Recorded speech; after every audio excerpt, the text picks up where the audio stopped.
April 1993, nagpa-audition sa Equinox Disco. I was 15 years old lang nun. Daddy mo! Waiting kami lagi na magka-free entrance.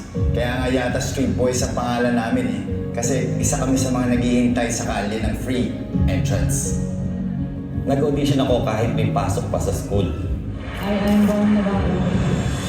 Tinatawag kami for the rehearsals. Tagulat si Boss Chito, hindi pala ako yung pinapapunta niya, yung kaklase kong gwapo. Natuto ako mag-backflip sa damo. Nagkatumbling ako sa mga construction ng bahay. Sabi nila noon, hindi to pagwapuhan. Kaya naman pinagbutihan ko talaga hanggang sa matanggap ako sa kanila. Yung dating sakit sa ulo, nagbago na yan. Na-develop talaga ang personality ko dahil